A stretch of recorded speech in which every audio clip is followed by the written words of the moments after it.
Hey there, everybody, and welcome to another episode of the Rate the Record podcast, episode 139, also celebrating today the 4th anniversary of the Rate the Record podcast, or the Rate the Record channel altogether. Isn't that fantastic? I didn't do anything this year to celebrate. I've been very tired, I'm sorry. But for next year, year 5, as long as I'm still around, I'll plan something bigger. But yes, this is episode 139. Thank you very much for joining me today, hanging out and reviewing this album with me. I truly do appreciate it. Again, I'm your host, Chris, as always, here in my studio, surrounded by these posters, surrounded by music to listen to, and I'm ready to review it right now with you. So if you like what you see and or hear today, don't forget there's one thing, a bunch of things, or all the things you can literally do right now to go ahead and show your support, and that is the following: like, subscribe, rate, share, comment, and follow. 6 quick, free, and easy things that you can literally do right now or at any point during the podcast to show your support for the show. It truly means the world to me. It really does. And of course, you can find all the places to do those things over at ratetherecord.ca. That is ratetherecord.ca. The streaming links, the social media links, the album chart where you can see all the rated episodes that we've done all the way up to this point of being the 4th anniversary of the show. And of course, the RTR Club is still there. I believe I've already switched it over at this point from being a monthly thing to just like a one-off kind of donation type thing. So if you feel like donating to the show, I still call it the RTR Club. Go ahead and show some financial support. It's optional, but the option's indeed yours. Again, found at ratetherecord.ca. And my voice broke right at the very end there. So a good sign of things to come, and a good sign that yeah, nothing's really changed since day one of this podcast. I mean, I guess since day one, there was two of us.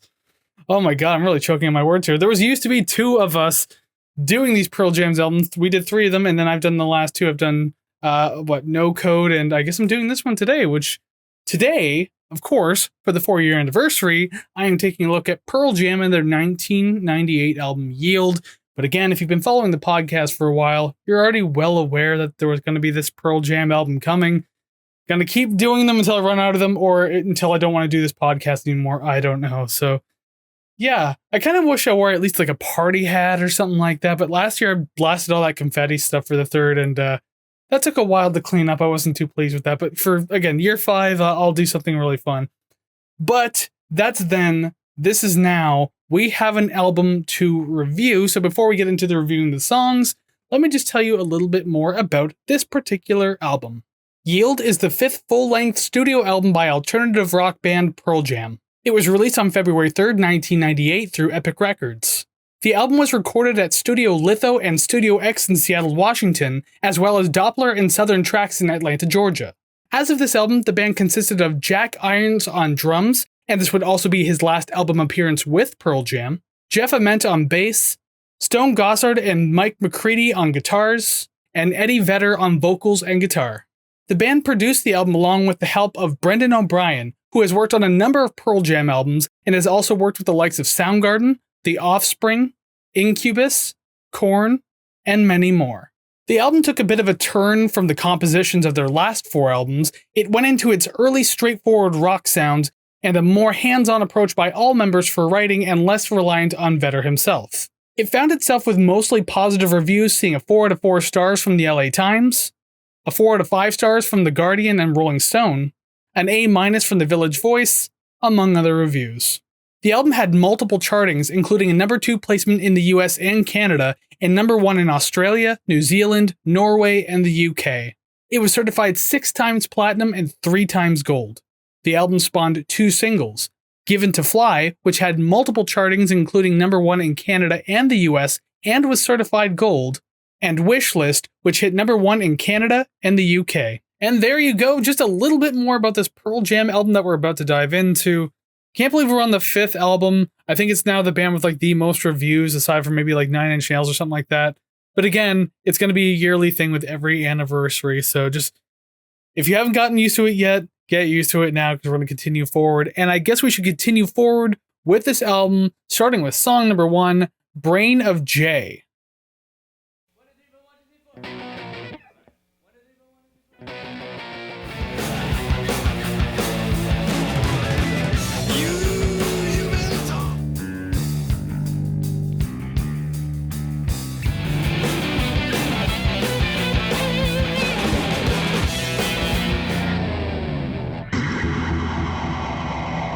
Just gonna go ahead and pause it right there because it's gonna echo out for a real quick second there. Song number one, Brain of J. Obviously, right in the beginning of the song, it references JFK, so I mean, I guess that's what it's talking about in a way. Although lyrically, I think the song, I've read that it kind of digs into like conspiracy theory idea a little bit, or people who go falling into those conspiracy theories. Because it sounds like, yeah, someone like kind of submitting to control with this like impending sense of doom. So I mean, like thematically, it's a very dreary way to start the album, but it's like a pretty solid track overall, if I do say so myself. It's a really intense start to the album. It truly is. It's heavy and fast with its instrumentals, and they're like a great way to kick everything off. And even if it's just like one of the more aggressive tracks on the album, I think it's still like, I want to say it's a tone setter, but I'd be kind of lying in a way because there's only maybe like a couple of other like truly aggressive tracks on this album, and we will get to them when we do. But I still like the way this one kicks off. It still feels pretty good. And I really dig Eddie's performance in this one too, like especially with like those little higher inflections during the chorus. I think it's actually quite pleasing on the ears. So yeah, we have like an exciting start to this album on our hands so far. So far so good, I guess is the best I can say about it. So we'll move on to song number two. It's called Faithful.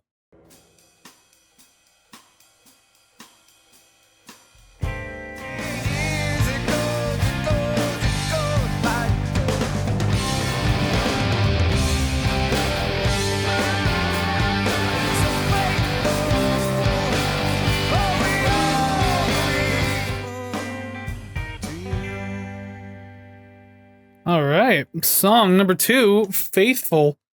This one was a really interesting track, and like I think I've said this with previous Pearl Jam reviews done in the past, that I've not listened to their full discography. So as I go deeper and deeper, the fewer songs I've heard.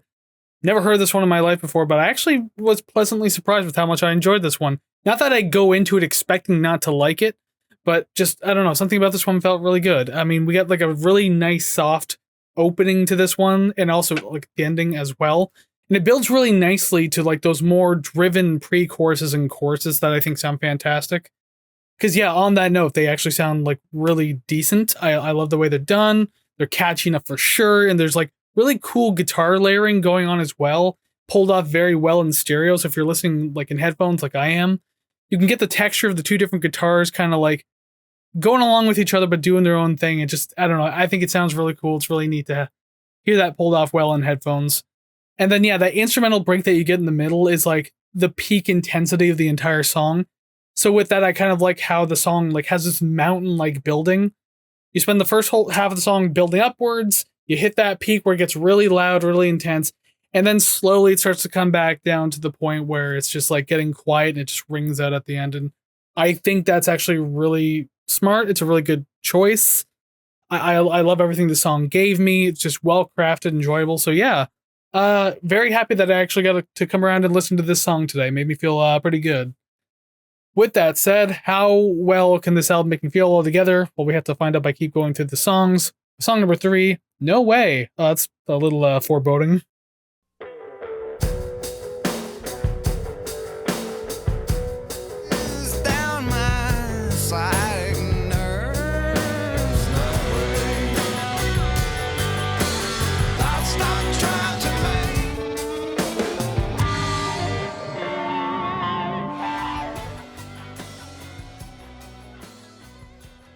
Okay, we're fading out, so I'll just go ahead and hit the pause button. Song number three, No Way. I really like the good, slow, like chunky pacing of the song, especially with those drums. Great snare and kick tone with this one. Fantastic stuff. It's a tone that kind of reminds me a lot of The Band. I mean, I'm pretty sure you know who The Band is, right? Yeah, so it just kind of reminded me of that a little bit, so I really dig it. And that boxy guitar tone, too, like, it fits the mood and style really well in this song. Which is good because when I first heard that tone of the guitar and I heard it continue through the song, at first I wasn't too certain how I felt about it. I was just like, I don't know, it sounds a little cheap. But as it went on and I listened to it again and everything like that, I thought it fit pretty well. So I actually really ended up enjoying hearing that. So that's pretty cool. Although I will say the bridge feels a little cheap in this one. Speaking of feeling cheap, I think the bridge does for sure. It just kind of pulled me out of the song a little bit. It has that like basement band type quality to it, which is kind of like, it doesn't sound that great, guys. Polish up that demo of yours. Well, That's what the bridge felt like, but thankfully, at the very least, it doesn't last that long, so I can't really hurl too many complaints at it. Because other than that, I mean, the song's fine. Like, not tons to take in with this one, which is interesting considering it's 4 minutes and 19 seconds long. But again, it's decent enough. Didn't hate the song for sure, so that's a positive sign. And with that, we'll move on to one of the singles of the album, song number 4, Given to Fly.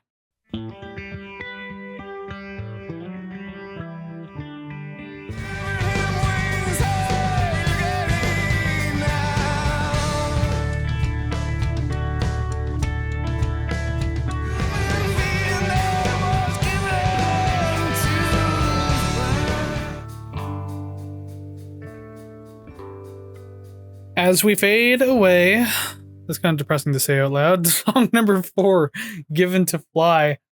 With this one, there's great production all around this.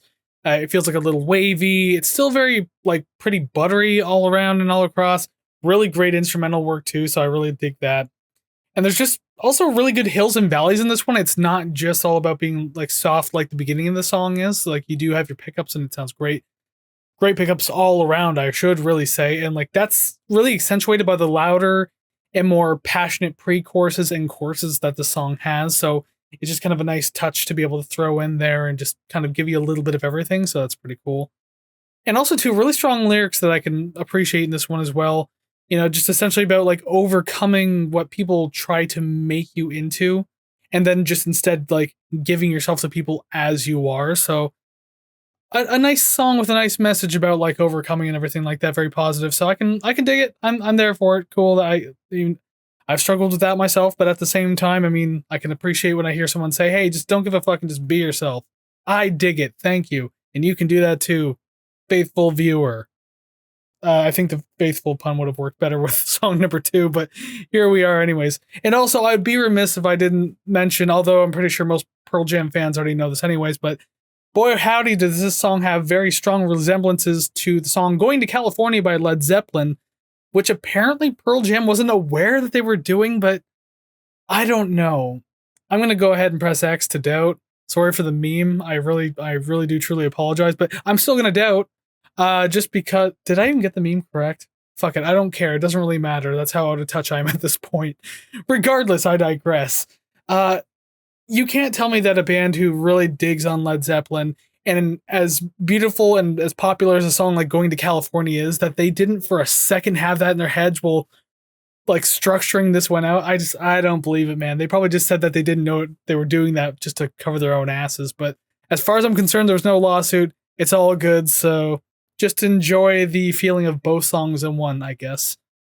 Going to California is a good song. I haven't heard that one in a while, but I know it's a good song. Speaking of which, is the next one a good one? It's another single from the album, song number 5, Wish List.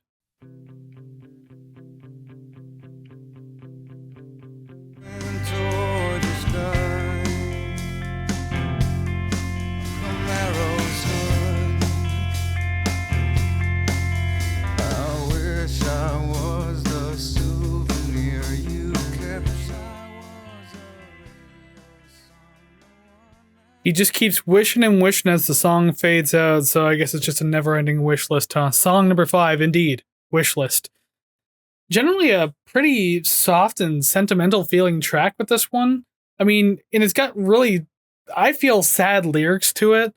I mean, I know it's someone just wishing and maybe sounding hopeful, but to me, I read it as like someone just wanting to be so much and just merely wishing for it and not actually trying to achieve it. I mean, like, are they? It's kind of like ambiguous, I guess. So if they're just sitting there like hopelessly wishing for this stuff, it just seems like a really sad track to me, but maybe I'm just reading into it too much. I don't really know. But other than that, though, this song has like really, really nice guitar layers as we move through the entire song.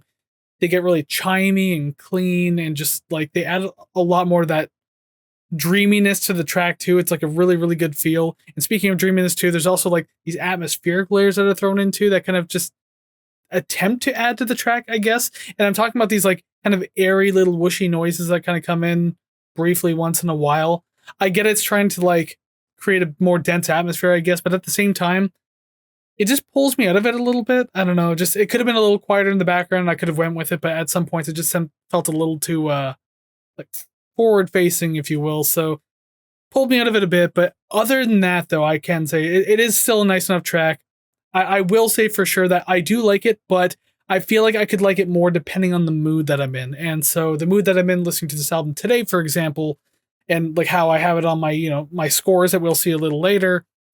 I mean, I like it, but I'm clearly not in the mood to feel sad and kind of hopeless, I guess, at this point. Maybe I'm reading into it wrong. I don't know, but that's just kind of the feeling I'm getting about this one. So let's see how I feel about song number 6, and it's called Pilot.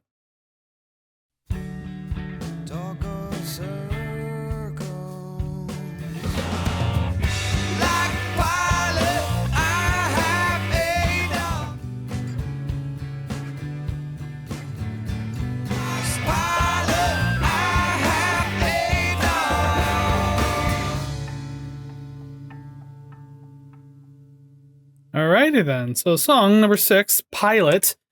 This one was definitely like a decent little mix of like softer and louder parts.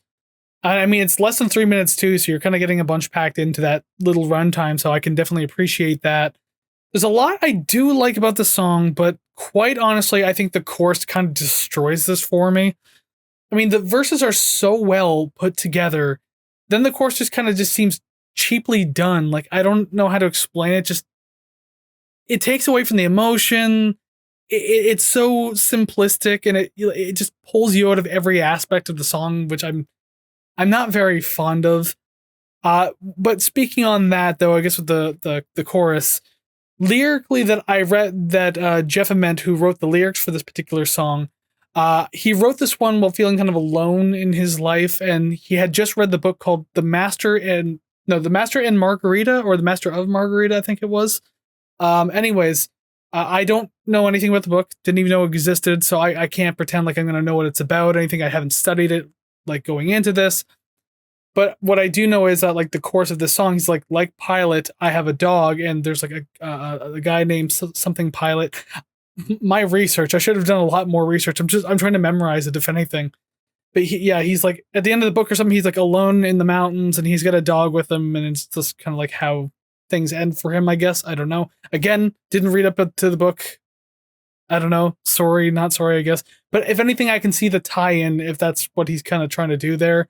And maybe the rest of the lyrics reflect on that story as well. Again, I don't know, but I guess it would make sense if he was influenced by the story itself. So yeah, I can see that tie-in at the very least. But I mean, yeah, like, the song's fine. The verses and bridges are they're great. I really do like them, but that chorus is just, it's awful. I'm sorry. I can't excuse it. I've tried listening to the song a few times, and every time the chorus comes on, I'm just like, I probably didn't do it into the camera while I was recording me, like, listening to the track and everything like that, but I was thinking it. I can promise you I was thinking it. With that said, can I do any better with the song I also thought was a single, because there's a music video for it, but apparently it's not technically a single. I don't even know how this works anymore. But song number 7, Do the Evolution.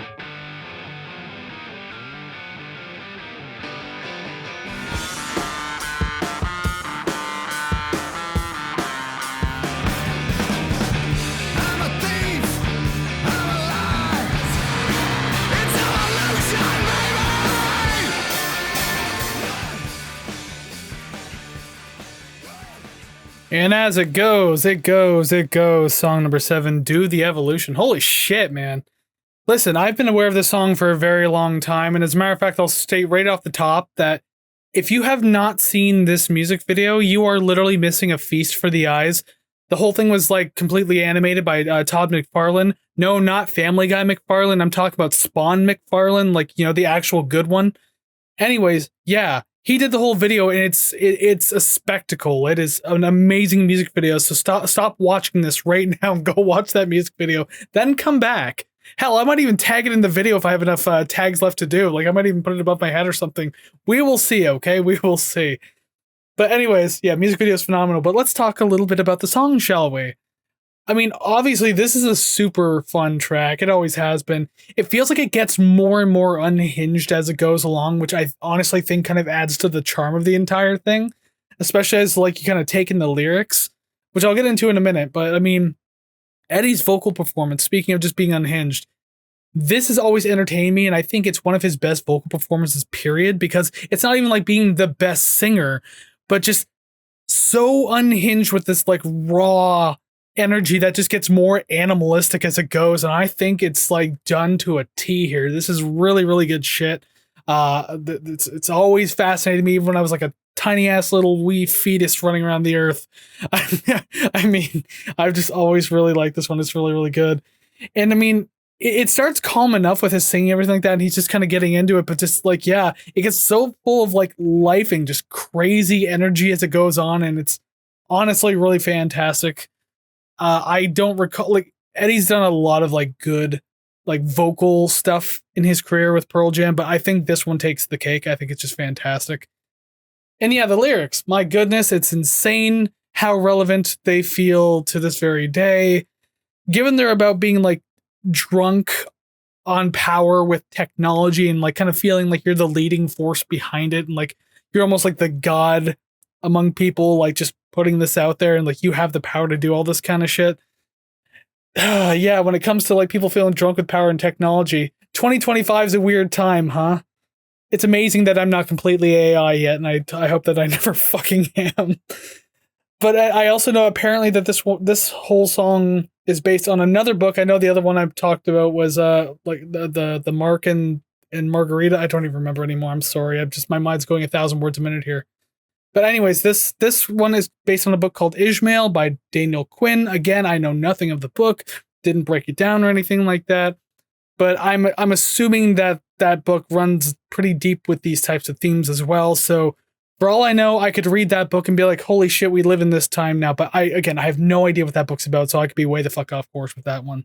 Sorry, not sorry. I mean, I'm here to review music, not books. But yeah, it's such fun instrumental work all over this one. Again, the instrumentals start to feel unhinged just like the vocals do, so everything just lines up. Great track through and through, for sure.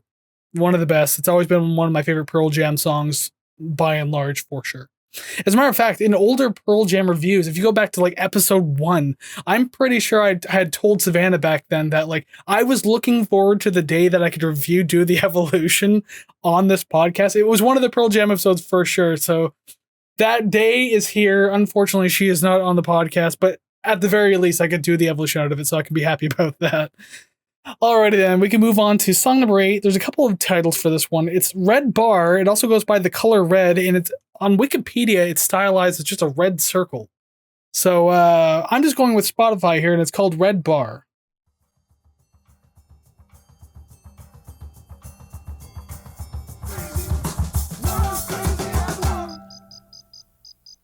Great, cool. That was song number 8, Red Bar. Oh, these filler tracks, man, I'm telling you. Like, I don't know. I get that you have to break up the you want to break things up on the album a little bit, just kind of like give a bit of a reprise, or not reprise, that's the wrong word, but like a breather at the very least, you know. But I feel like there's other ways you could do it. This is just, there's not much to say about this. It's super percussive and like experimental. It's all over the place with the tempo. There's like nothing really truly happening here. There's really not much to say about it because it's only 1 minute and 6 seconds long. I don't know what you want to say. There's not much to it. But this is proof as to why we don't let drummers write songs, because this was written by Jack Irons. Now, I'll say most of the time, drummers should not be writing songs, because I'm well aware some drummers write some fantastic tracks. I'm well aware that Neil Peart has existed in this world, and we're all basked in his glory and everything like that, or I don't even know if I worded that right, but trust me, I know. There are some good songwriting drummers out there. This isn't one of them.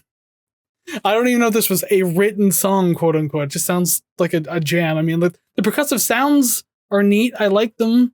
And that's about it. That was Red Bar. So we can now move on to song number 9, MFC.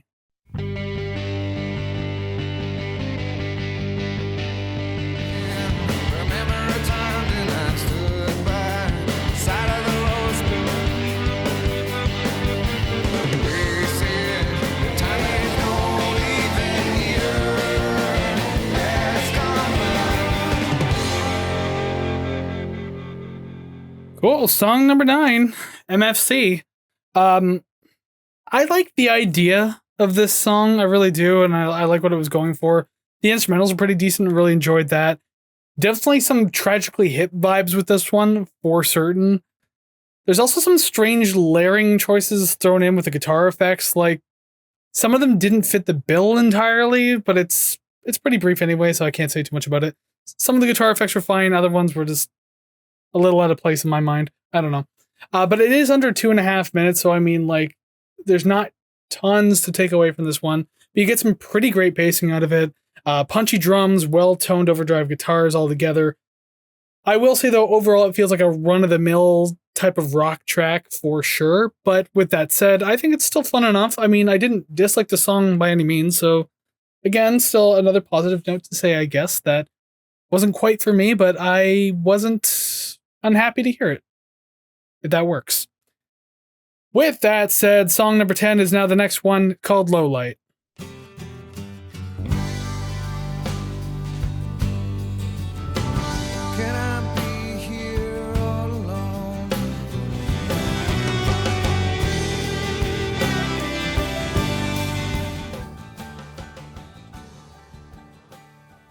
All right, song number 10, Low Light.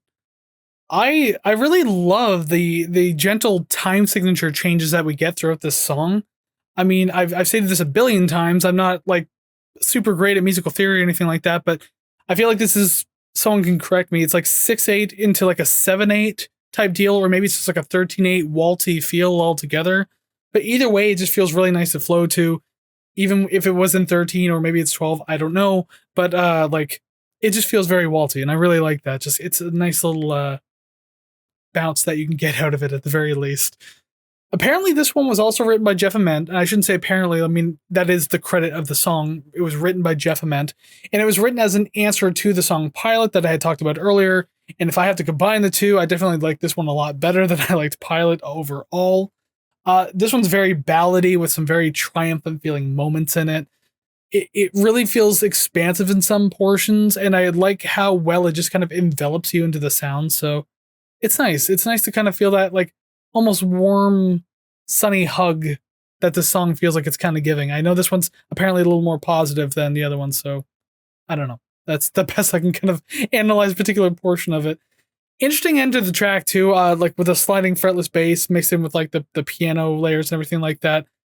It gave it like a bunch of really cool textures, I should say, to end it all on. So I think that was really enjoyable, really fun just to kind of fade out on. So just made it a little more interesting.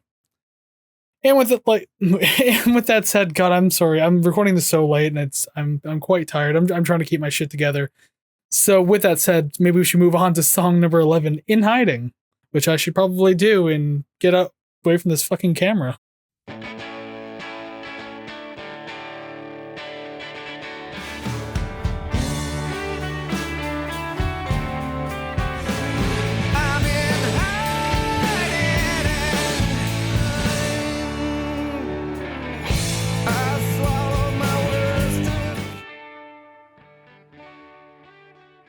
Song number 11, In Hiding.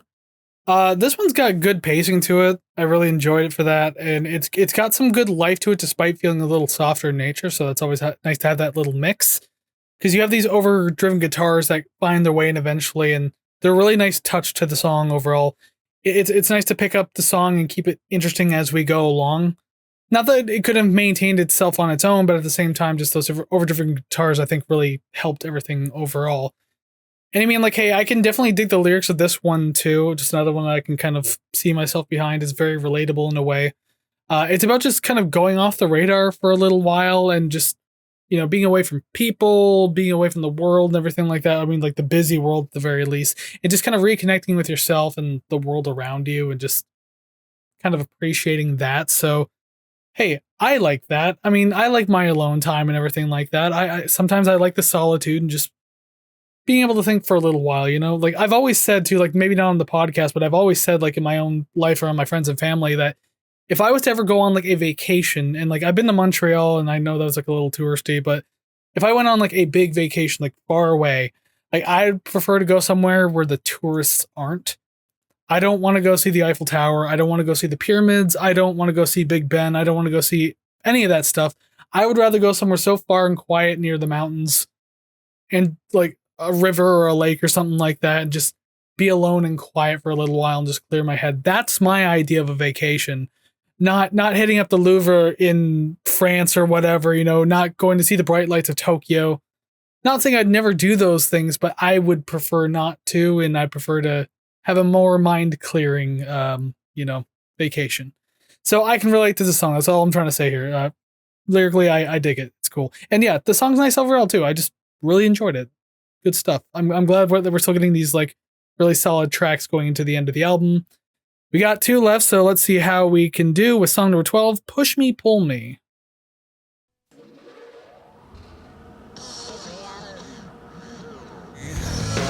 Ouch. So if there were no angels, would there be no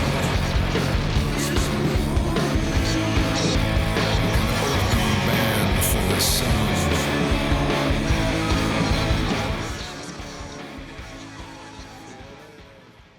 What a trip that was. Song number 12, Push Me, Pull Me. What a strange song, like, especially for a Pearl Jam track. Like, this is my fifth Pearl Jam album that I've had to go through on this podcast. And there have been some strange songs kind of sprinkled about, but this one just seems a little more off the cuff than some of the other ones have. I mean, there's like a lot of samples scattered around, like effects that just seem a little weird. A lot of weird experimentation on what feels like a pretty simple rock beat overall. So, I mean, I get that they're just kind of going for whatever they want to do, but just it feels so unusual in a way, It feels really messy, but I mean, kind of fun in its own way at the very least. I mean, it feels like they're not taking it too seriously and they're just kind of trying to make something interesting out of this. I will say, though, the chorus feels pretty cheap to me. Another song that with a very kind of poorly done chorus. Definitely the weakest part of the whole track by far. I don't like the background singing of the refrain itself. Just something about that just bothers me and I can't figure out what it is, but that's how I feel about it at the very least. Lyrically too, I mean, this song seems like it's kind of like an observation on life and death, but I mean, a lot of it's very metaphorical, so it's a little hard to pull from. Maybe someone could have a little more of a solid idea on it. I don't know. But yeah, that's kind of what I'm just getting from it. But that's poetry for you. It's not supposed to be perfect all the time, There's actually supposed to be some thought put into it and make people think or listen while you speak and everything like that. So, yeah, strange song. But I will say too, Eddie's like lower spoken word approach to the song was an interesting choice, I must say. Wouldn't have been my initial choice, but I guess it suits what's happening. Like if he just went on a full singing thing, I don't know how well it would suit the weirdness of this track. So I don't know. It's not an awful track. Definitely not my favorite for sure. I was trying to combine 2 words there. But yeah, I mean it's fine. Just glad it's not ending the album at the very least. That Job belongs to song number 13, All Those Yesterdays, and also apparently there's a hidden track in there called Hummus, so it's kind of a twofer.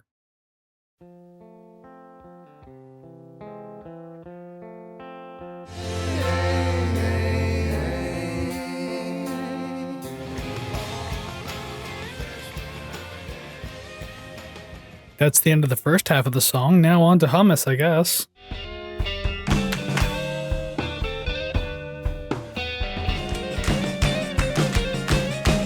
Hummus. Okay, sure, why not? Yeah, Hummus. Oh my god, okay, cool. Song number 13, All Those Yesterdays is technically what this one is. This is a bouncy track to end the album on at the very least, so I do appreciate that we're still getting a little life towards the end. And again, I like the gradual building it does to this big grand finale that we get, which is again halfway through this runtime of 7 minutes and 40 seconds, so don't let the clock fool you here. But still, like it gets pretty grand and peaks up pretty high, so I really do like that.